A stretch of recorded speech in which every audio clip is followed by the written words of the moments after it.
Hay la historia de una joven judía llamada Anna Frank, que estuvo escondida de la persecución de los nazis por mucho tiempo y casi al final de la Segunda Guerra Mundial, ella fue apresada. En ese tiempo que ella estuvo escondida, escribió sus memorias, se llama El Diario de Anna Frank, se puede encontrar en cualquier parte, pero también escribió muchas cartas llenas de amor y que no tenían un sentido de, ¿cómo le digo? Parece que hay un ruido con el, bajar un poco el abanico, por favor.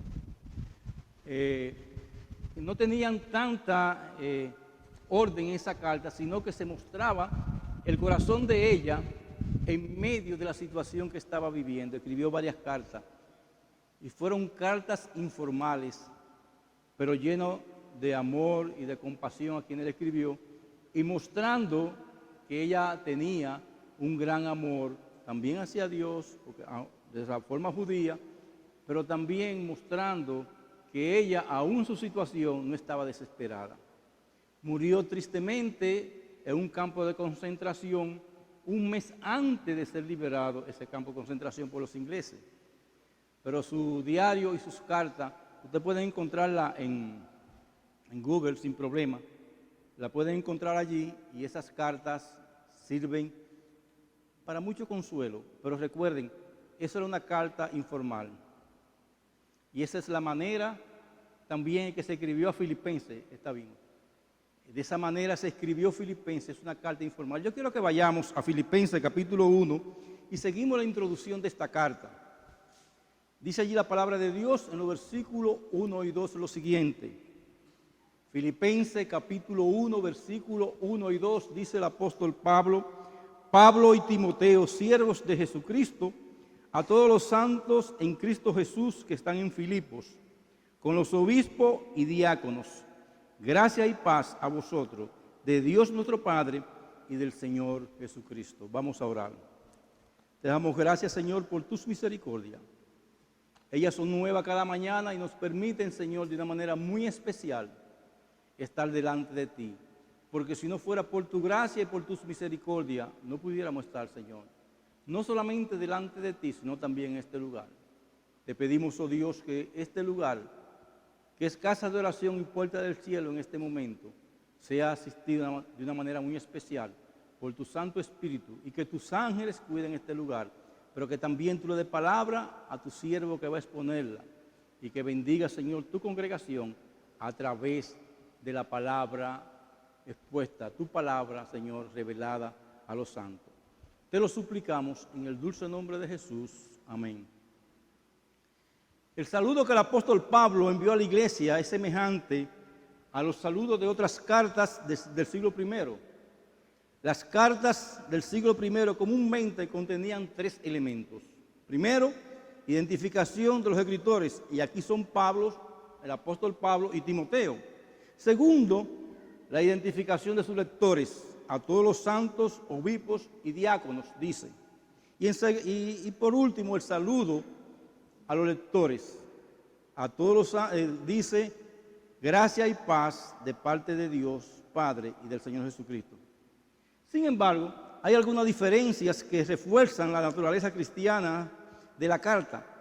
Pablo cambió el típico saludo, gracia, y añadió paz, y explicó que la gracia y la paz vienen tanto de Dios Padre como del Señor Jesucristo.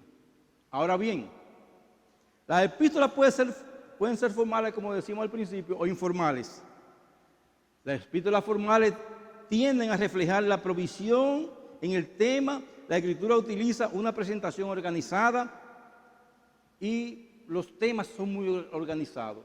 Las cartas informales generalmente contienen un tono de calidez y espontaneidad y a veces reflejan intimidad y respeto en el contexto a quienes escriben. Y Filipenses, hermano, es una carta informal. Si usted revisa las otras cartas del apóstol Pablo, todos comienzan con un principio teológico y después con las aplicaciones. La carta de los Filipenses no es así. La carta de los Filipenses es una carta como muy personal, por problemas que había cierto problema en la iglesia y el apóstol Pablo quería mostrarle su amor para con ellos y mostrarle la causa del gozo en su vida, aún estando preso, y por qué debían los hermanos gozarse. O sea que el apóstol Pablo escribió una carta, primero, no de una forma sistemática. Esto significa que gran parte de las escrituras simplemente fluyó de la mente y el corazón del apóstol Pablo. En ningún lugar de la epístola Pablo sostuvo una presentación completamente desarrollada y sistemática de un tema teológico, a excepción de Filipenses capítulo 2, versículos 5 al 11, que lo veremos luego. En segundo lugar, la carta es ocasional. Alguna situación o situaciones específicas impulsaron al apóstol Pablo a escribir esta carta, como veremos en el desarrollo de estos mensajes. Y es como decirle, la teología que se escribe en esta carta es una teología de la calle. Pablo respondió a las preocupaciones específicas de los filipenses en forma que ellos podían entender. Y esta es la belleza de tales porciones de las escrituras, o de esta escritura, que no tiene ese sentido fuerte teológico, sino que es una carta sencilla, comprensible, para tratar asuntos de agradecimiento del apóstol Pablo, algunos asuntos de la iglesia, pero sin un tema teológico profundo, a excepción del que veremos dentro de 2 o 3 semanas. Ahora bien, en los primeros 2 versículos el apóstol se describe a sí mismo, él y a Timoteo, como siervos de Jesucristo. Y los creyentes filipenses como santos en Jesucristo, y también el saludo es extensivo a los obispos y diáconos, y los saluda a todos en el nombre del Señor. Ahora bien, veamos cómo es un siervo, cómo Pablo quiere describir a un siervo. Y él dice, Pablo y Timoteo, siervos de Jesucristo. Pablo es el apóstol que escribió 13 epístolas del Nuevo Testamento. Y tal vez es el siervo de Jesucristo más ilustre y privilegiado en el mundo conocido en ese tiempo. Con todo se refería a sí mismo, con todo eso que tenía el apóstol Pablo. El apóstol Pablo conocía todas las leyes judías, como veremos más tarde, y también la filosofía de su época y los filósofos de su época. Era un hombre avanzado en conocimiento, tanto de las cosas de la ley de Dios, como también de la filosofía de su tiempo. Por eso pudo discutir en la Europa con los griegos. Y de una u otra manera, con su conocimiento de la filosofía, tapar la boca a los griegos con la palabra de Dios. Sin embargo, hermano, el apóstol Pablo, con todo ese background, se llama siervo de Jesucristo.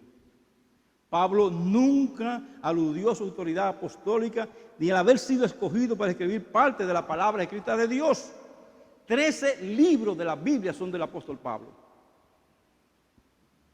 Ante todo, él se consideraba a sí mismo y a todos los creyentes como esclavo del Señor. Esa es la palabra que se utiliza, esclavo para siervo. Aunque en la mayoría de sus cartas, Pablo se identifica en alguna como apóstol, con el objetivo de respaldar y defender su autoridad ante lectores que le habían traído problemas. En esta epístola se refiere a su persona y a Timoteo como siervo de Jesucristo. Lo que le acerca y le muestra un sentir del corazón más genuino hacia la persona que le está escribiendo, dando a mostrar que todos somos siervos de Jesucristo. Él no quería identificarse como alguien superior a nadie. Y tal vez la descripción más clara y breve de Pablo que hay en el Nuevo Testamento fue escrita por él mismo en esta carta. Y miren el pedigrí del apóstol Pablo, lo cual estudiaremos detalladamente en otra ocasión. Filipenses capítulo 3, versículo 4 al 11. Mira que dice allí la palabra de Dios. Aunque yo tengo también de qué confiar en la carne. Si alguno piensa que tiene de qué confiar en la carne, yo más. Circuncidado al 8º día, del linaje de Israel, de la tribu de Benjamín, donde salió el primer rey. Era un benjaminita. Hebreo de hebreos. En cuanto a la ley, un fariseo. Conocía y defendía la ley con todo lo que hacía, como todos los fariseos. En cuanto al celo perseguidor de la iglesia, el apóstol Pablo fue el que persiguió la iglesia y consintió en la muerte de Esteban. En cuanto a la justicia, que es la ley irrepresible. O sea, a mí no había nada conforme a la ley de que acusarme. Pero cuantas cosas eran para mi ganancia, la he estimado como pérdida. ¿Por amor de qué? Por amor de Cristo. Y ciertamente, y aún estimo todas las cosas como pérdida por la excelencia del conocimiento de Cristo Jesús, mi Señor, por amor del cual lo he perdido todo y lo tengo por basura para ganar a Cristo. Y ser hallado en Él, no teniendo mi propia justicia que por la ley, sino por lo que es por la fe de Cristo. La justicia que es de Dios por la fe, a fin de conocerla y el poder de su resurrección y la participación de sus padecimientos, llegando a ser semejante a Él en su muerte, si de alguna manera llegase a la resurrección de entre los muertos. Las credenciales humanas del apóstol Pablo eran extraordinarias. Su vida era el mejor ejemplo de la masculinidad judía. Era un hebreo de hebreos, ejemplar, fiel a la tradición, celoso y legalista. Y a los ojos de sus compañeros era intachable y justo. Sin embargo, después de su conversión, él consideró toda aquella cosa que lo exaltaban delante de los hombres y no a los ojos de Dios por pura basura. Descubrió que lo que consideraban valioso ante Dios era una realidad destructiva. Lo que creyó justo era en realidad impiedad. Y lo abandonó jubiloso para obtener la verdadera justicia que solo viene por la fe en Cristo, lo que es de Dios, la que viene de Dios. Timoteo también era partícipe de esa justicia como fiel siervo de Jesucristo. Y era un hijo de Pablo en la fe. Y más que un protegido, un compañero estimado a quien el apóstol dejó un ministerio, un legado espiritual extraordinario. El apóstol Pablo se esmeró en formar a Timoteo como un legado, como alguien que iba a seguir su trabajo.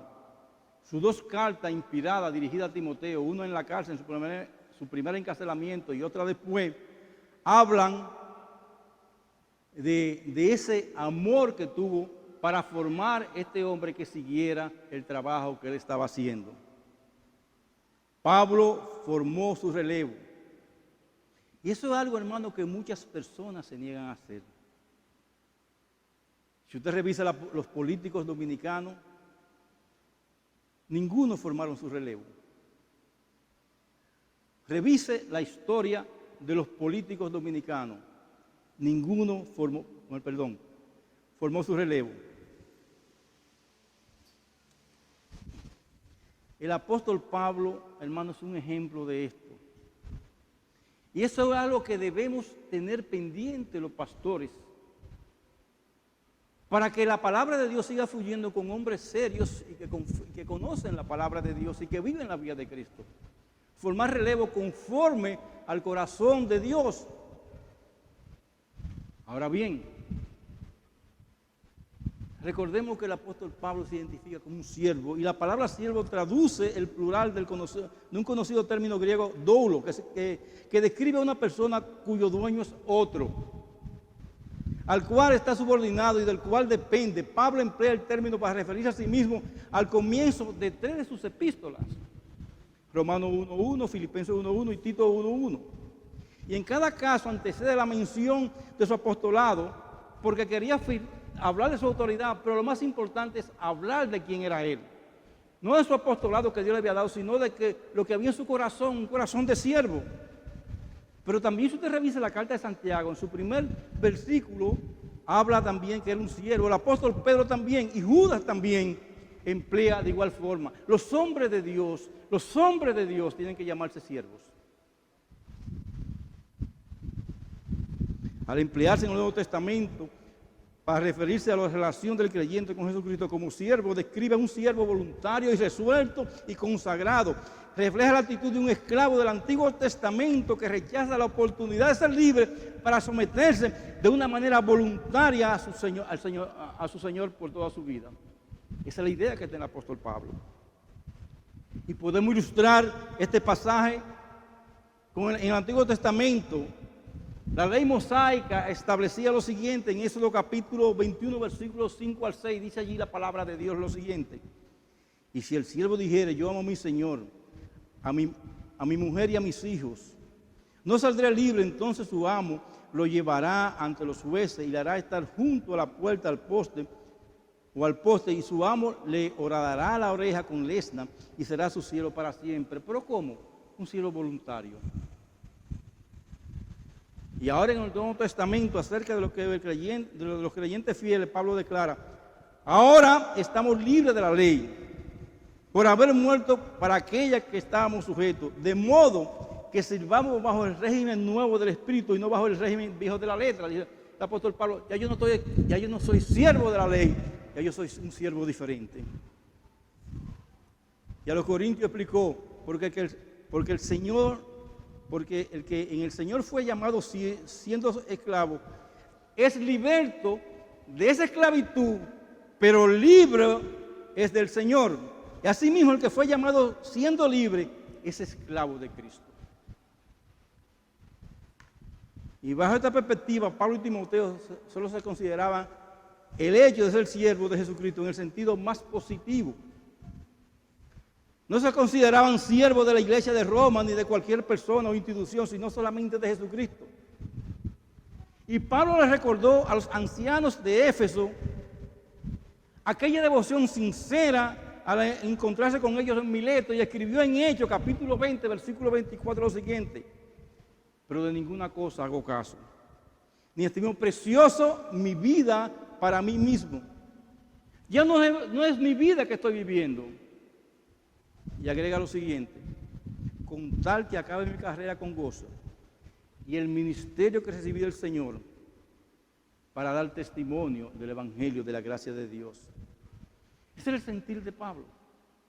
Toda su vida estaba entregada a Cristo y a hacer la obra de Cristo. Y cada creyente debe mostrar esa devoción semejante, en especial si es llamado a algún ministerio. Aun si la devoción primordial de un pastor o maestro es hacia la iglesia, esto acarrea cierto grado de frustración y transigencia y fracaso espiritual, porque cuando nosotros nos encontramos como siervos de la iglesia y no siervos de Cristo, sirviendo primero a los hombres y no a Dios, entonces vivimos esclavizados por los hombres. Pero cuando nos encontramos como siervos de Cristo, no importa lo que pase en la iglesia, siempre serviremos tranquilo y con limpia conciencia, porque le servimos a Cristo. Si el ministerio de un pastor se rige por las normas y opiniones de otros creyentes, sin duda que se va a distanciar del Evangelio y caerá en algún tipo de depresión, porque quiere agradar a los hombres. No ha pasado a nosotros lo que ministramos. Cuando queremos mostrar nuestro agrado a los hombres, viene frustración. ¿Por qué? Porque los hombres, hermanos, son pecadores y no traicionan. Maldito el hombre que confía en el hombre, dice la palabra de Dios. Nuestra confianza como siervos siempre tiene que estar centrada en Cristo. La devoción y la obediencia al Señor y a su palabra siempre nos mantendrá en un andar fiel delante de Él. Por eso, las cadenas que ataban a Pablo en su cárcel no reflejan en realidad su servidumbre a Roma, sino al Señor Jesucristo. Su cautiverio en Roma simbolizaba su servidumbre a Cristo. Él nunca quiso sujetarse al imperio y a las leyes romanas. Siempre estuvo sujeto al Señor Jesucristo. Por eso escribió: mis prisiones se han hecho patente en Cristo en todo el pretorio, y a todos los demás y a la mayoría de los hermanos, cobrando ánimo en el Señor con mis prisiones, se atreven mucho más a hablar la palabra sin temor. Jesucristo mismo fue quien le asignó todos sus deberes y suplió todas sus necesidades. Él tenía el mismo espíritu de devoción a Cristo que los siervos de David, cuando mostraron a David su fidelidad a él como rey. Y los siervos del rey dijeron al rey: he aquí tus siervos están listos para a todo lo que nuestro Señor el rey decida. Y así fue Pablo. A todo lo que Cristo decida para su vida, eso es lo que iba a hacer. ¿Por qué? Porque él sabía que Jesucristo había dicho que ninguno puede servir a dos señores, porque aborrecerá al uno o amará al otro, o estimará al uno y menospreciará al otro. Nuestra obediencia, hermano, es a Cristo. Y ya que el Señor a quien servimos es tan amoroso, sus siervos pueden testificar con Pablo. Y me ha hecho bastante, y me ha dicho, bástate mi gracia, porque mi poder se perfecciona en las debilidades. Por tanto, de buena gana me gloriaré más bien en mis debilidades. ¿Para qué? Para que repose sobre mí el poder de Cristo. En otras palabras, por eso puedo decir más tarde, todo lo puedo en Cristo que me fortalece, porque todo lo que hacía el apóstol Pablo dependía de su sujeción como siervo de Cristo. Ahora bien, hermano, ustedes no han notado la diferencia que hay en esta presentación del apóstol Pablo y de Timoteo como siervo de Dios, o como se presentan muchos líderes cristianos en esos tiempos. Yo fui a una conferencia, me invitaron por aquí a una conferencia. Y cuando presentaron al pastor, yo dije, bueno, ¿cuándo van a terminar de presentar lo que él es para que él comience a predicar? El apóstol, revelador de la palabra, qué sé yo qué, doctor en qué sé yo. Hermano, y eso está de moda en el día de hoy. No nos ponemos que los hombres de Dios se preparen. Al contrario, estimulamos a los hombres de Dios a prepararse. Pero no, hermano, para gloriarse en esa preparación y en lo que han conseguido, sino para servirle al Señor. Y usted ve que ahora la presentación tiene que decir, él es doctor en teología, especialista en idiomas sánscritos y divinidades. Y comienzan a hablar de este hombre. No, hermano, solamente somos siervos. Y le voy a decir una cosa, siervos inútiles, que si no hubiese sido por la voluntad de Dios, estuviéramos condenados.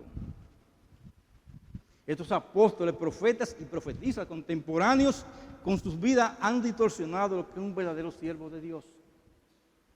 Ayer me escribía una persona, me mandó algo y me decía, Ángel, y una persona que tiene mucha prominencia en el pueblo evangélico, escribe mucho, tiene una iglesia grandísima, me dice, Ángel, ¿qué va a pasar con la iglesia que se ha desacreditado tanto en estos tiempos?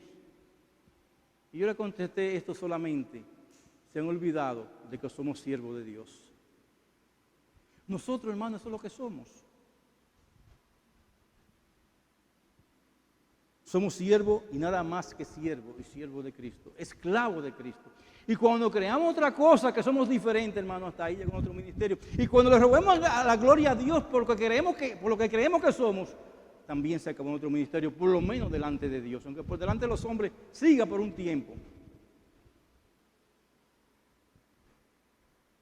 Ahora bien, estos siervos, ¿a quiénes Pablo y Timoteo dirigieron esta carta?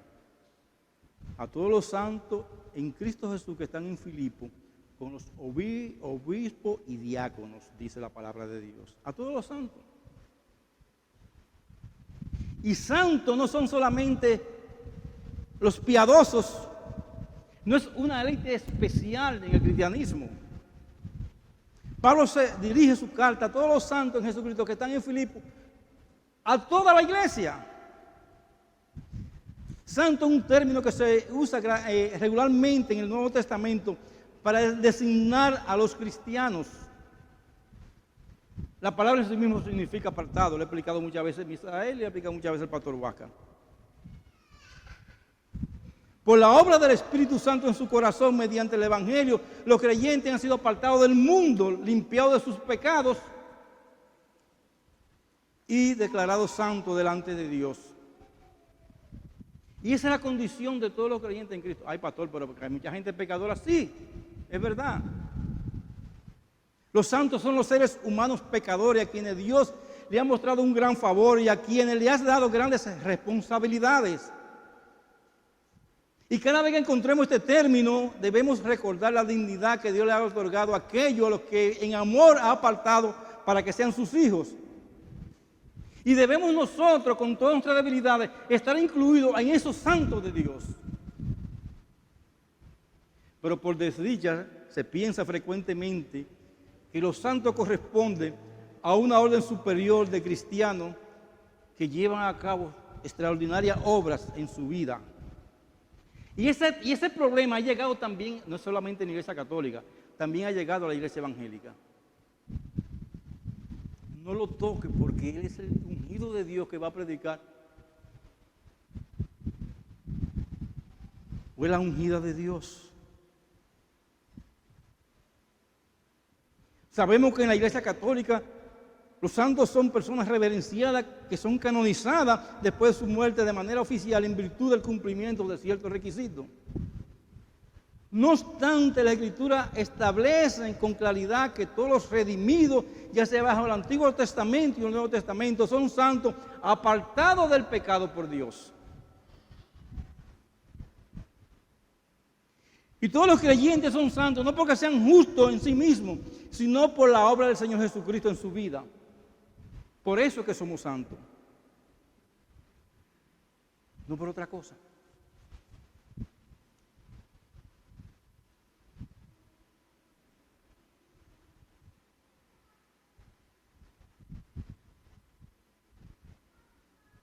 En la carta de Pablo, la frase en Jesucristo aparece 50 veces, en Cristo 29 veces y en el Señor 45 veces. Estar en Jesucristo, hermano, ser llamado por Jesucristo, con todas nuestras debilidades, es lo que nos hace santo. Ahora bien, debemos hacer una diferencia entre nuestra posición y nuestra condición. Posicionalmente delante de Dios, todos nosotros somos santos.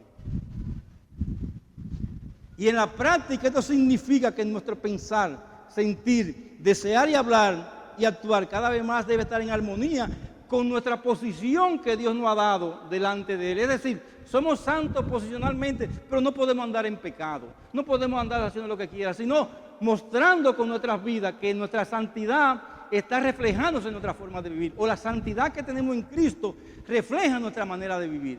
Es reflejada por nuestra manera de vivir. Y ese es ese proceso que la Biblia lo llama, por la teología, santificación progresiva.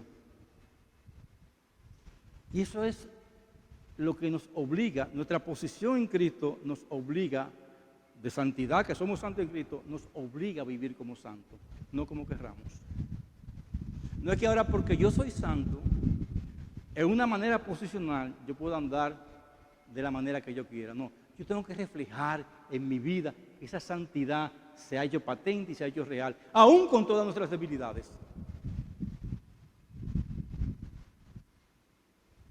Pero aparte de Pablo dirigirse a los santos de la iglesia en sentido general, también se dirige a los obispos y diáconos. Y los obispos, la mención de obispos y diáconos, nos muestra, hermano, que ya en esta iglesia, que comenzó a la orilla de un río, ya tenía líderes formados, no solamente un obispo o un pastor, sino que tenía ya un grupo de líderes formados, es decir, que la iglesia había crecido. ¿Y qué nos lleva a pensar esto, hermano? Que nunca menospreciemos el tamaño con lo que es una iglesia, porque si Dios está en ella, va a obrar para que esos líderes surjan de esta manera. Ya la iglesia contaba con un gran número de creyentes que estaban bajo la dirección de hombres responsables y aptos para ocupar puestos de autoridad. Ya no era Lidia que estaba en un río orando, ya era una iglesia que estaba formada. Ya no era el estudio que estaba en la hermana Cruz, ya era una iglesia formada. Como comenzamos hace 40 años en la casa de la hermana Cruz. Y es una iglesia formada. Y así hemos visto muchas iglesias que comienzan de una manera pequeña y cuando son bendecidas por Dios ya van a crecer. Y van a haber pastores y diáconos. Es la misma la función de obispo, uno que sobrevé.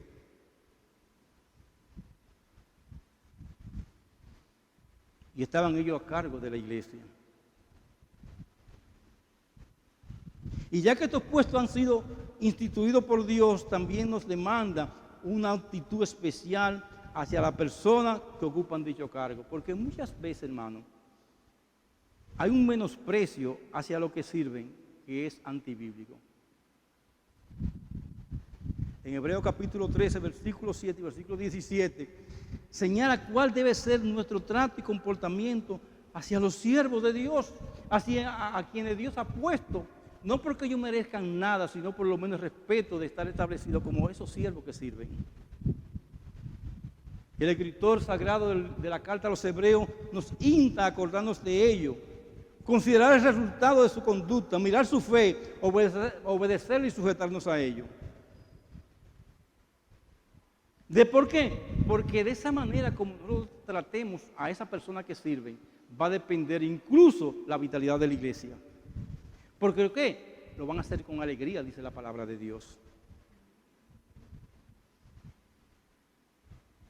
En 1 Tesalónicas capítulo 5 dice, añade nuestro deber de reconocerlo y tenerlo en mucha estima y amor por causa del trabajo que hacen.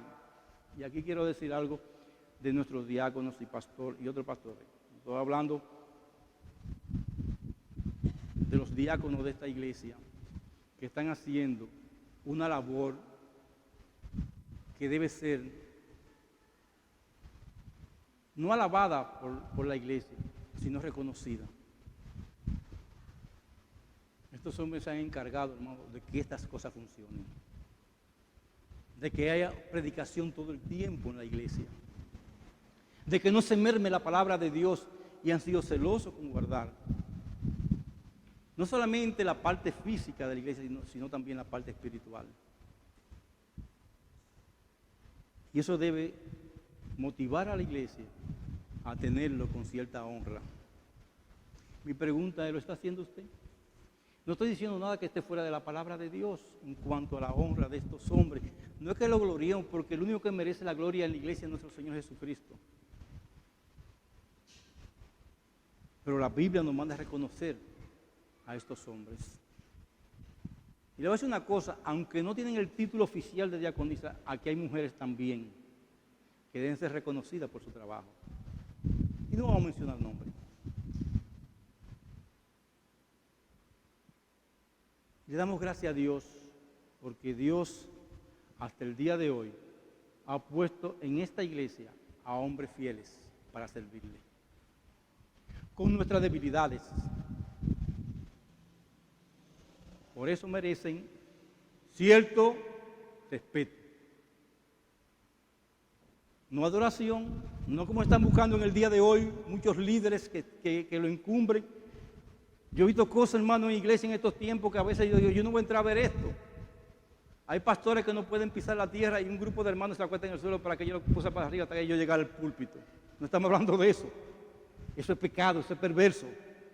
Estamos hablando de un reconocimiento normal de aquellos hombres que han servido a Dios. Eso nos manda la palabra. Obispos y diáconos entregados al Señor.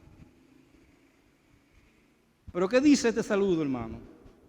Gracia y paz a vosotros de Dios nuestro Padre y del Señor Jesucristo. El saludo específico, gracia y paz, ahí se suma la introducción de las epístolas normales, dado que la gracia siempre recordaba a Pablo la gracia de Dios en Cristo. Sin duda esta palabra transmite el pleno significado cristiano, significa que la gracia de Dios esté contigo. El hecho de que Pablo la colocara antes de la paz, la palabra gracia, puede indicar aún más su orientación teológica de que la gracia proveyó y aseguró paz. Le voy a decir una cosa, hermano. Si la gracia no ha hecho el efecto en tu vida conforme a la palabra de Dios, nunca va a tener paz. Paz sin duda transmite el trasfondo hebreo de Pablo y el típico saludo shalom. Y tenía un sentido completo de que todas las cosas te vayan bien. Y ambas palabras, tal y como la usa el apóstol Pablo, implican tanto una petición como un saludo. Que tenga gracia y paz. Y le voy a decir una cosa, hermano, no están desligadas. La gracia y la paz vienen conjuntamente de Dios Padre y del Señor Jesucristo. Que Dios las envía a los creyentes, o que le envía a los creyentes, no era una sorpresa para nadie.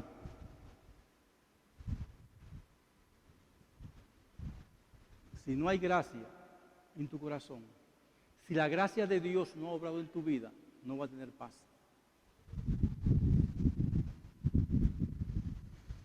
La iglesia sabía que la gracia, cuando tenemos gracia, hermano, estamos encarnando a Jesucristo. El apóstol Pablo escribió a Tito lo siguiente, en su carta en el capítulo 2, versículo 11 al 14. Porque la gracia de Dios se ha manifestado para salvación a todos los hombres. Enseñando lo que es, renunciando a la impiedad y a los deseos mundanos, vivamos en este siglo sobria, justa y piadosamente, aguardando la esperanza bienaventurada y la manifestación gloriosa de nuestro Dios y Salvador Jesucristo, quien se dio a sí mismo por nosotros, para redimirnos de toda iniquidad y purificar para sí un pueblo propio, celoso de buenas obras. Y la paz era su regalo al creyente. La paz, o sea, esa es la gracia, hermano. Nos prepara esa gracia para toda buena obra. Sin esa gracia no podemos hacer nada. Y la paz es un regalo que nos añade a nosotros, dado por el mismo Señor Jesucristo. En Juan capítulo 14, versículo 27 dice, la paz os dejo, mi paz os doy. Yo no la doy como el mundo la da. No se turbe vuestro corazón ni tenga miedo.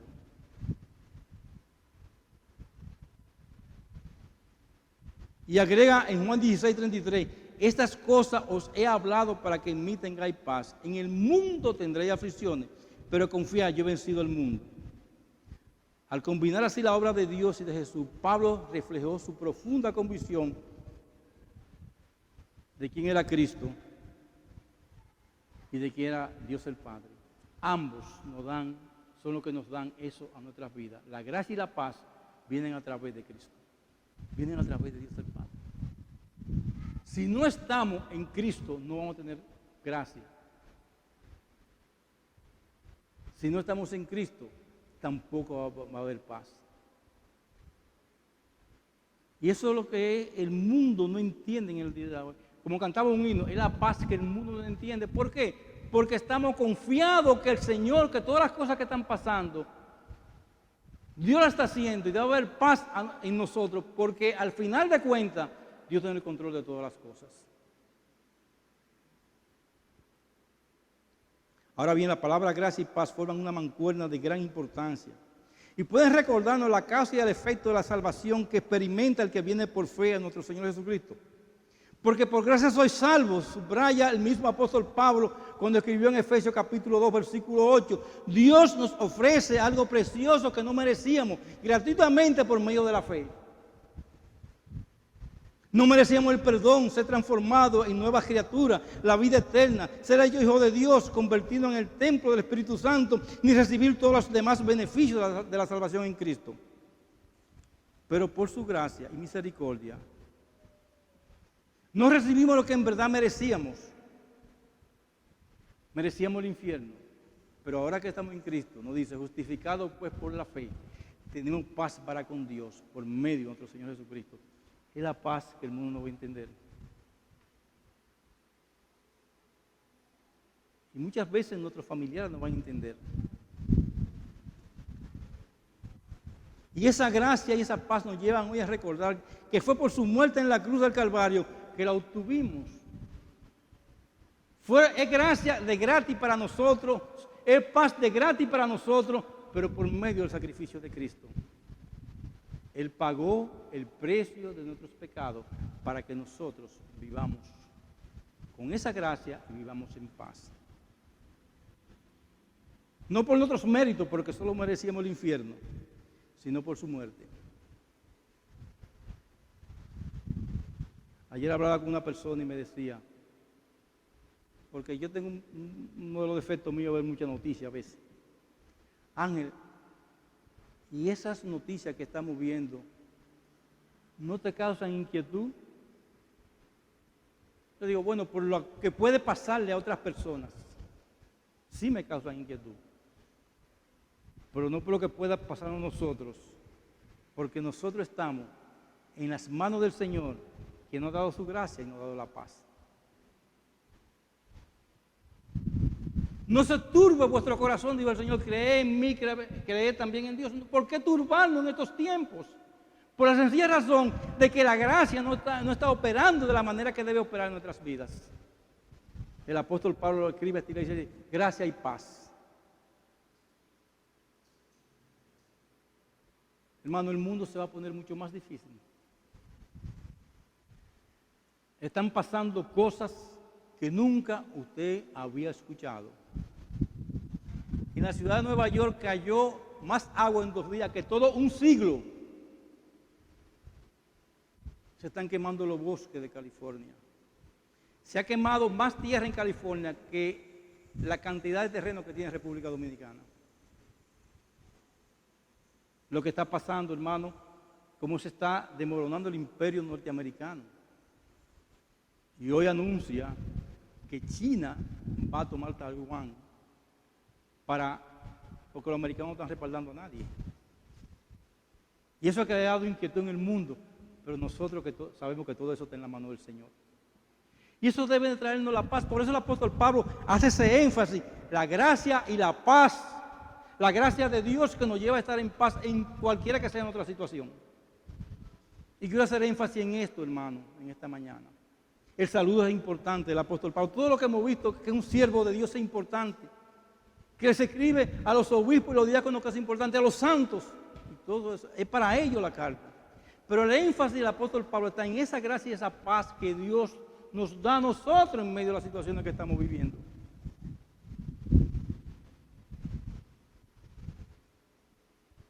Y lo último que suena, hermano, es que muchos estados de Estados Unidos quieren independizarse de la federación. El fin de un imperio. Pero el cielo y la tierra pasarán, pero la palabra y las promesas de Dios no van a pasar. Gracia y paz. Es lo que necesitamos nosotros para vivir en esos tiempos. No hay otra manera de enfrentar estos tiempos difíciles, sino recordando que la gracia de Dios opera en nuestros corazones y nos va a llevar a la paz de Dios. ¿Y si pasa una catástrofe? Dice el apóstol Pablo en esta carta que estar con Cristo es mucho mejor. Entonces, hermano, no nos desesperemos por todo lo que está pasando. Que confiar en mí, confiar también en Dios, dice el Señor Jesucristo. Y vuelvo, hermano, quiero hacer énfasis porque vamos a tomar el tiempo, al tiempo de Santa Cena vamos a venir recordando la muerte preciosa de Cristo. Pero como una gracia para nuestras vidas.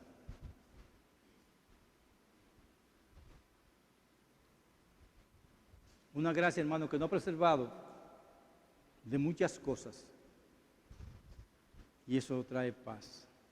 Ahora bien, si tú sigues viviendo tu vida apartado de la gracia de Dios, nunca, por más que haga, va a tener paz.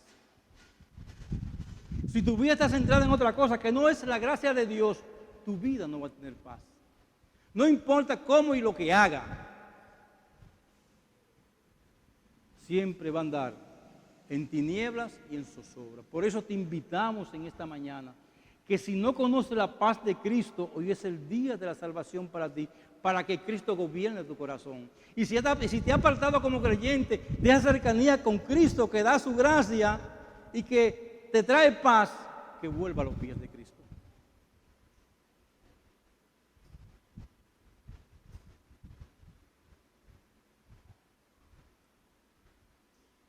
Hermano, las tormentas que se avecinan, lo que está pasando no es nada comparado con lo que se avecina. Pero nosotros, el pueblo de Dios, que tiene la gracia de Dios, tiene que estar en paz. Porque si al final lo que anuncia es el fin, entonces nosotros estaremos por siempre con Cristo. Por eso el Señor nos dice, no se turben vuestros corazones. Pero quiero recordarte que este mundo es como una bola de nieve que va creciendo y te va envolviendo. Y que al final de cuentas va a traer destrucción para tu vida. Por eso te invitamos a venir a Cristo en esta mañana. En este tiempo que vamos a tomar la Santa Cena, nosotros los creyentes, recordar esa muerte preciosa de Cristo que nos lleva a estar en paz por medio de su gracia. Que Dios le bendiga. Vamos a orar. pastores y diáconos que pasen para repartir la cena del Señor. Padre, Señor, te damos gracias por tus misericordias. Y te pedimos, Señor, que nuestros corazones, en medio de estas circunstancias difíciles de este mundo, estemos en paz. Porque tú controlas, Señor, en tu soberanía todas las cosas. Y al final de cuentas, aunque las cosas que están pasando no son buenas, todas van a obrar para bien de tu pueblo. Bendícenos, Señor, y tranquiliza nuestros corazones en medio de la tormenta, y que podamos nosotros seguir glorificando tu nombre. Te lo pedimos en el nombre de Jesús. Amén.